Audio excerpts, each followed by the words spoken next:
Good morning. Good morning. Welcome or welcome back to my channel. This is Bookeemonsters. My name is PK. It is Friday, August the 23rd. We made it to Friday. Congratulations. We are here to look at the rest of the releases that were set free this week. We had so many cozy mysteries and mysteries and thrillers from Monday and Tuesday that is what we will be looking at today. Quick announcements. I don't have sprints tonight. I don't do them on Friday night. I will have them tomorrow afternoon at 1 p.m. Mountain Time, 3 p.m. Eastern. Those go for 5 hours. I do sprints 3 times a week, every Tuesday and Thursday evening for 2.5 hours, and Saturday for 5. Good morning. Happy Friday, TGIF Bunny. Even though retired, Friday still has a special feel of that liberation and excitement. Old habits die hard, indeed. Oh, thank you very much. New earrings. Tiger's eye. All right, let's jump in. There's a lot. Again, these are ones we didn't get to on Monday, so these are cozy mysteries. My So-Called Luck by Jennifer Fischetto. Welcome to Chance, Massachusetts, USA, a lucky town filled with secrets, betrayals, murder, and a touch of magic. Make a wish at the coin fountain, pick a 4-leaf clover, and grab a bite at Fortune Diner, where Sophie Rinaldi just may put a spell on you. 3 months ago, Sophie was an ordinary young woman with a love for tacos, iced coffees, and her quirky hometown. But after a strange storm, something changes, and she realizes she could rhyme a few words together and make a customer's life a little brighter. Too bad she hasn't a clue what she's doing. So Sophie's luck takes a turn for the worse when, after working one of her spells, the local high school's football coach turns up dead, murdered with a knife from Sophie's family diner, which quickly turns her father into the police's #1 suspect. As Sophie sets out to clear his name, she can't help and wonder if her spells are somewhat responsible. Blackmail texts start circling the town, and her suspect list grows. Find the mailer, and she'll have the killer. How hard can it be? Harder than it looks. With time running out and a killer on the loose, Sophie is about to find out just how much a few cleverly chosen words can change everything. You were making jewelry last night. Did you say you were, it didn't sound like a show, but you were going to be putting some pieces somewhere? Good morning, Storm. I don't get used to this, but look at you, twice in a row. I actually notified you, and awesome. Appreciate it very much. Good morning.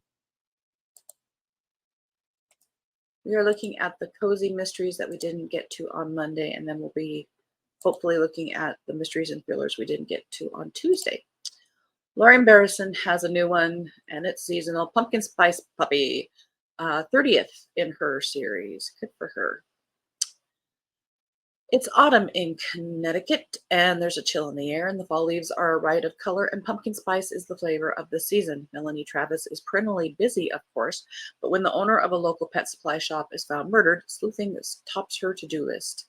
Between taking care of her family and assorted standard poodles, Melanie is also working as a special needs tutor for Howard Academy, a private school in Greenwich, where her younger son attends kindergarten. This year, the headmaster has come up with an idea for a school fundraiser.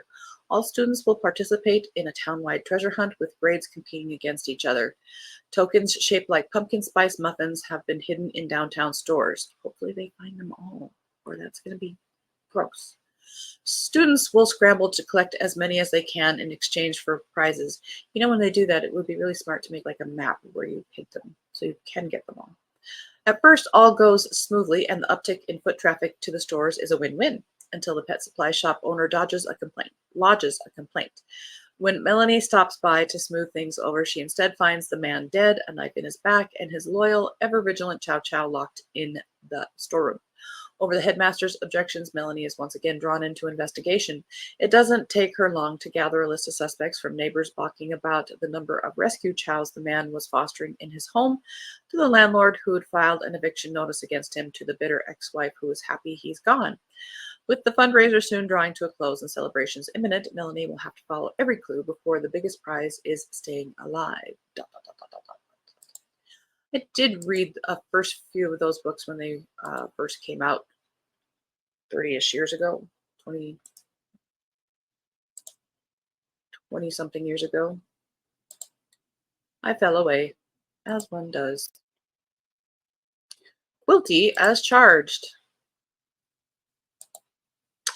I have to refresh the jewelry I have for sale at an art gallery in a nearby town. Lots of paperwork involved, which takes me a lot of time to do, pricing, etc. Gotcha. Very nice. Quilty as charged, second in A Measure Twice Sewing Mystery by Maggie Bailey. Lydia Barnes has made the picturesque town of Peridot, Georgia, her home. But as the new owner of the Measure Twice fabric store, all financial burdens fall on her. In an effort to unspool herself from this tangle of thread and boost the store's income, she invites her regular customers to a sewing retreat at her friend Fran's Cherry Log Mountain home. In between sewing lessons and quick lunches, a severe winter storm approaches. Of course it does. When Fran's body is discovered, murder is the only explanation, and the remaining 6 attendants are all suspects. Trapped with the power and phone lines out, Lydia is restless to unmask Fran's murderer. With the help of Auden, the cabin's caretaker, Lydia must unravel the hidden lives of people she considered close neighbors and even friends. Must she? Especially when another body is found along with a suicide note and a suspicious confession. In a daring plan to uncover the killer, Lydia must risk it all, including her life. I would think that would be included at all, before she is cut asunder and the bobbin runs out. The puns, oh, the puns, they are heavy this day. As is my drama. All right, never mind. Shock and Awe, a Cat Cafe Mystery, number 8 by Kate Conti. Beware the cats of Christmas past. It's the holiday season on Daybreak Island, and Maddie James is looking forward to stepping out of the limelight, watching the island's Christmas decoration competition from afar, spending time with her boyfriend and family, running tours for visitors as part of the festivities, and spreading holiday cheer through cute cats in Jingle Bell collars. But trouble hits close to home when word gets out that Donna Carey, the publisher of the island's only daily newspaper, where Maddie's best friend Becky is editor, may be selling the business. Becky is a diehard journalist, and to her, selling the only newspaper on the island is a fate worse than death. She publicly opposes the potential sale, wreaking havoc on her relationship with her big boss. Maddie is sympathetic, but she has her own problems, like getting pulled into a role on the Christmas event committee despite her best efforts to stay far removed, and solving the case of a mysterious cat breeder trying to sell expensive designer cats as holiday gifts on the island. But then Donna winds up dead, electrocuted by her own Christmas decorations, and it appears to be more than an accident. To make matters worse, Becky becomes suspect number 1. Maddie is thrown into another murder investigation in order to save her best friend from a Christmas behind bars. And end of that row. Ellie Alexander has a new one, Sticks and Scones, although isn't it scones?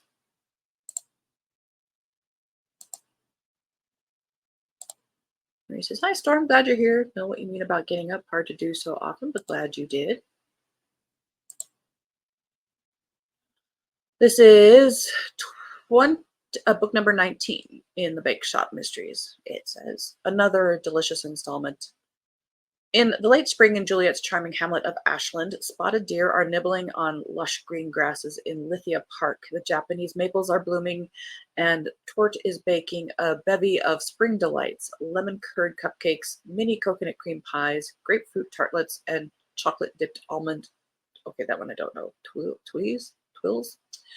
Meanwhile, Juliet's friend Lance, the artistic director of the Oregon Shakespeare Festival, wow, that's a high position, is taking center stage with his new theater troupe, the Fair Verona Players. Their performance in Uva's Vineyard promises to be a modern gender-bending twist on the taming of the shrew. Leave Shakespeare alone. But as the curtain rises, so do the strange occurrences. Stage mishaps and internal bickering threaten to derail the production. But the only real show begins when the leading actor, Jimmy Paxton, meets his final curtain call. Now Jules is not only in the mix, but she's going to need to craft the perfect recipe for solving this theatrical whodunit.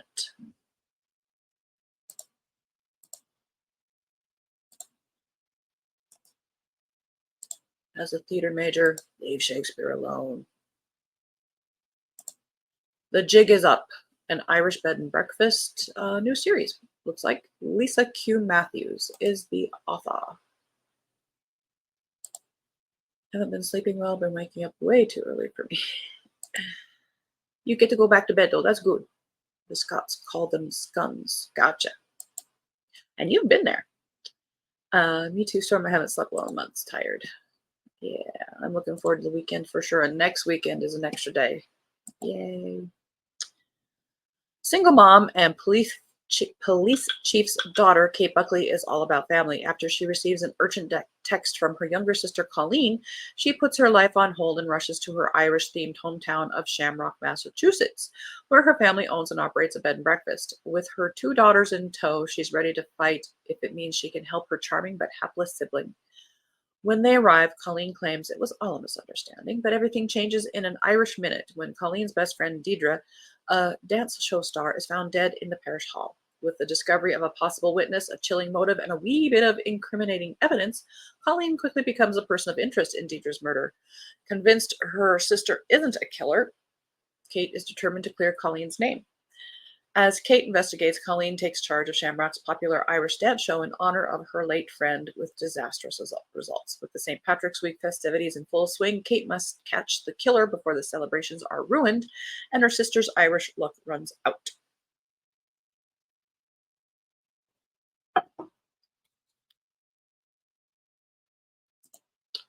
Speaking of Irish, Storm, did you read the new Lucy Connolly? I haven't. I haven't gotten to it yet. I have it, but I haven't gotten to it yet. We're off to North Carolina at the end of next week for a week.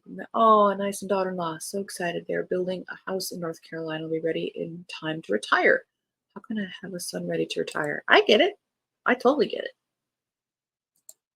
But that's closer to you, isn't it? You did that one, Patricia. A Dark and Stormy Knit by Peggy Earhart, 11th in the Knit and Nibbles Mysteries. That is very green cover. Green's my favorite color, but that's very green. With the houses of Arborville, New Jersey, decked out in festively frightening decorations, it's easy to mistake a real dead body for a fake. But Pamela and Bettina are alerted by the screams of teenage trick-or-treaters to the corpse next door. Their neighbor, Adrian's sister, visiting from New York City, is slumped on the porch, fatally stabbed. Ooh, bingo, we've got a lot of stabbings today. And with countless people traipsing around in costume, the killer might be as elusive as an apple in the bucket of water. The victim was a charismatic college professor and fierce feminist, and soon the women are infiltrating her social academic circles to collect clues. But some scandalous local gossip also suggests that Adrian, not her sister, might have been the target.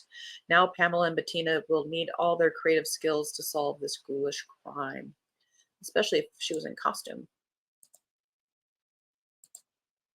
Oops, killed the wrong one. I hate that. A new one in the Firefly Junction Cozy Mysteries, Apple Cider Assault. That's the one in California. Okay, I'm so excited. Oh, yay! So much closer. That's wonderful. This is by London Lovett. A beautiful autumn has swept through Firefly Junction, and Sunny Taylor is looking forward to attending the annual season opener at the cider mill with her friend Rain Lawford. Rain has a new boyfriend, and he works at the mill. Sunny is excited to meet him. Everything about the day is a celebration of tastes and smells and crisp fall weather. The only gray spot on the day is the mill owner, Sean Griswold. You've got a victim written all over you. He's unfriendly, unlikable, and he spent a good part of the day firing his staff, including the mill's baker. Emily is recruited to bake apple pies for the second day of the event, but when Sunny goes with her to deliver the pies, they are shocked to discover that someone has murdered the mill owners. When Jackson's main suspect turns out to be Rain's new boyfriend, Sunny is determined to solve the case and clear his name. Unfortunately, Sean Griswold's disagreeable personality left him with a lot of enemies, so Sunny has her work cut out.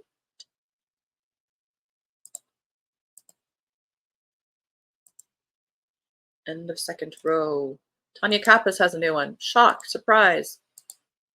This one is in her Magical Cures mystery series. Oh, she just crosses the 100-page mark. Clever girl. A charming hexicist 14th in Magical Cures series. Welcome to Whispering Falls, where magic whispers and a cozy mystery unfurls. June Heel, our endearing and clever sleuth, is not your typical small town woman. By day, she tends to the mystical needs of the community, crafting spells and potions with loving care. By night, she's a devoted mother raising her little magical daughter. Life is anything but mundane in this enchanting supernatural town. However, tranquility shatters when a chilling murder sends ripples through Whispering Falls. June must juggle her roles as mother, community caregiver, and now detective. As an ominous shadow descends, June faces her toughest challenge yet. Will her magical abilities be enough to unmask the killer lurking in their midst? With a homey setting that will warm your heart, quirky characters that will make you smile, blah, blah, blah, blah, blah, blah, etc., etc. Harper Lynn has a new one.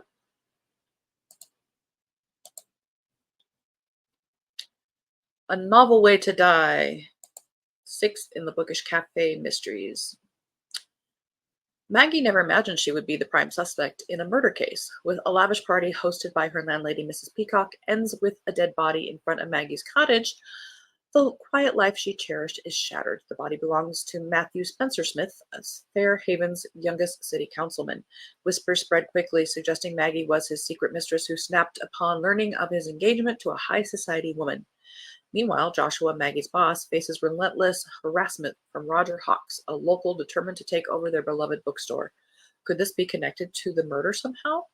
Though the townspeople have always seen Maggie as a reclusive wallflower, she must show how bold she is by standing up for herself and clearing her name. I do like that cover, though.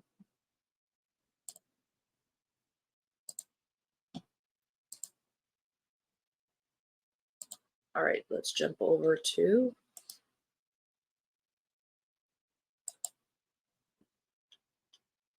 finish up some of the grittier stuff. This was left over from Tuesday. John Gilstrap has a new one, 16th in the Jonathan Grave thrillers. This is called Zero Sum. Jonathan Grave long ago lost faith with the so-called war on drugs, a feudal campaign that enables cartels to make billions under the protection of corrupt officials on both sides of the border. But when a 12-year-old dies after consuming fentanyl disguised as candy inside the dormitory at Resurrection House, the school he created for the children of incarcerated parents, Jonathan knows it's time to use his special talents to change the game. Gathering his security solutions team, Jonathan activates Operation Heatseeker. Nobody and nothing will stop them from ending the flow of poison, not even a vow of revenge from the President of the United States himself. The Tom Clancy estate has a new one.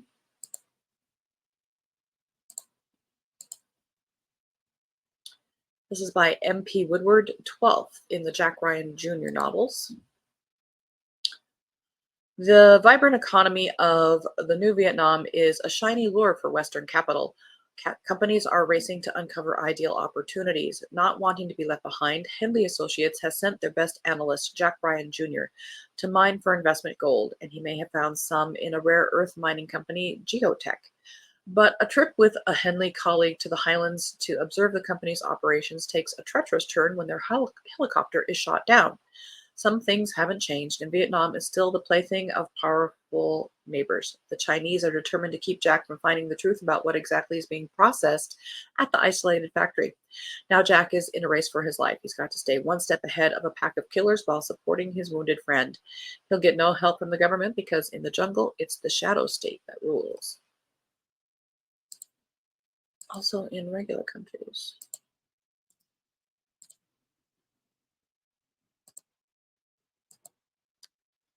The Third Wife of Faraday House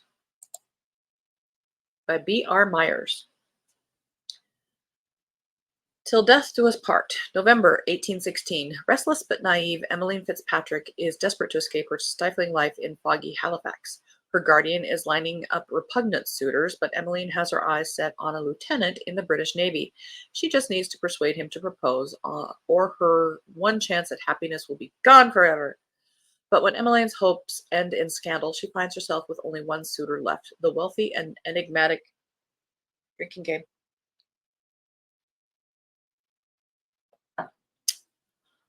Captain Graves.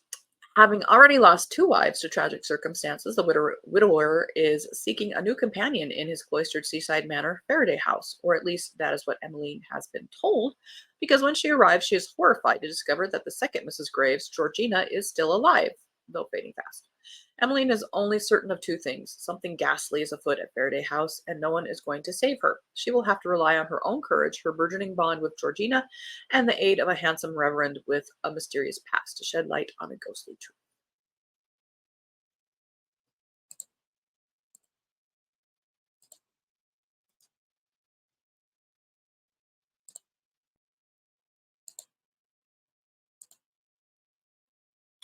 The House by the Cemetery by Lisa Childs, first in a new series.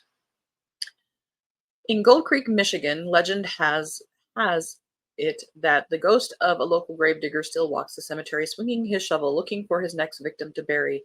But when the town's wealthy undertaker dies, his estranged daughter must contend with the ghosts that haunt her own family. After she left home at 17, River Gold swore she would never return to Gold Creek. Growing up at the Gold Funeral Home and Memorial Gardens was a nightmare. Classmates constantly teased her for being part of the Ghoul family, while her own family denied that she was actually a Gold. Her father, Undertaker Gregory Gold, certainly never acted like a father. He was far more interested in profiting off other people's tragedies. But now Gregory has died, and River has surrendered to her mother Fiona's pleas that she come back for his funeral. But the mourning period is cut short when it's revealed that Gregory died of poisoning, and Fiona is arrested for his murder. Clearly, Fiona, his third wife, and the funeral home's cosmetologist, is being framed. There are plenty of more likely suspects, and River is determined to prove her mother's innocence. That she'll have to work with the sheriff, her high school enemy, is a small price to pay. With a fortune at stake, River is sure the killer lies among Gregory's first two wives, their children, and grandchildren. Yet soon other discoveries will be made and long-standing secrets unearthed. But when teenagers start disappearing from the cemetery, the danger hits closer to home than River imagined possible. Drawn back into the lives and lies of the Golds, she'll have to use her every resource to keep herself and her loved ones safe. We almost made it. There was one more here, The Broken Truth by Revis Z. Wickham. But I have to hit the grocery store. This work, so we will have more books next week. There's usually about 75 or so every week, so we try to get them all. That always throws me off when I see a new Clancy book.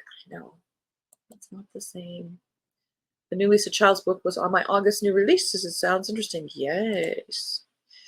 Boy, that was fast this morning. Thanks so much. Hope to see you later. Happy Friday again, and enjoy the weekend. Same to you. Thank you. Thank you for being here. Thank you both. Appreciate it. And anybody who might be lurking, appreciate it. Have a very good Friday. Again, I don't have any sprints tonight. I don't do them on Friday. I do them every Tuesday and Thursday evening. And then tomorrow we'll have them Saturday afternoon at 1 p.m. Mountain Time, 3 p.m. Eastern. Those go for 5 hours. You don't have to read. You can be productive. You can be creative. You can take a nap, whatever it is you want to do. It's time carved out for you. It's self-care time. Have a good day. If I don't see you, have a good weekend. And as the banner says here, don't be a bookworm, be a bookie monster. Have a good day. God bless.